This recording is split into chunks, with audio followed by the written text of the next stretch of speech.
Za začetek, da bo jasno, kam tokratni testni avtomobil spada. GLC je SUV C-jeve velikosti. GLC Coupe pa je kupejevska izvedba tega SUV-ja razreda C. Velikostno gledano torej ni presenečen, tako velikih SUV-jev na trgu mrgoli, a kupejevskih terencev, teh je pa res malo.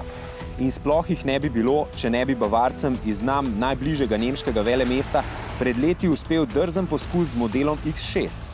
Ta nesmiselni avto namreč ni navdušil le bogatih Arabcev, ampak je podobno razvajene, ki jim je vseeno za racionalnost, našel vse povsod po svetu. Mercedes-Benz je seveda reagiral z 2 SUV-ovskima kupejema, tokrat smo preizkusili manjšega od njih. Ta seveda ostaja na nek način nesmiseln. Glomazen, a hkrati športen. Velik in hkrati neprostoren. In tak je, ker je nišen, išče manjšinsko skupino kupcev. Če nanj pogledate, tako kot nas večina gleda, z racionalnimi očmi, boste zaznali, da odrasli na zadnji klopi hitro dosežejo strop in da je prtljažnik nerazumno plitek oziroma nasploh majhen. Toda, če tudi vi nanj gledate s takšnimi očmi, potem je za vas tako ali tako primeren kvečemu klasični GLC.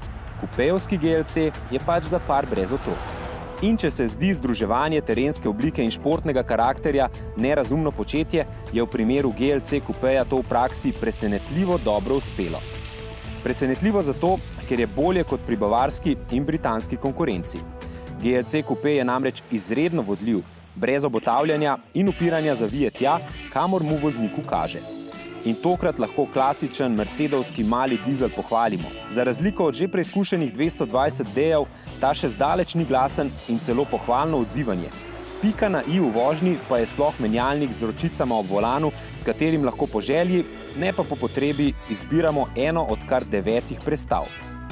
Če nas boste na koncu vprašali po oceni vrednosti glede na ceno, vas bomo spomnili, da raje pozabite nanj. GLC Coupe je za malo manj racionalen.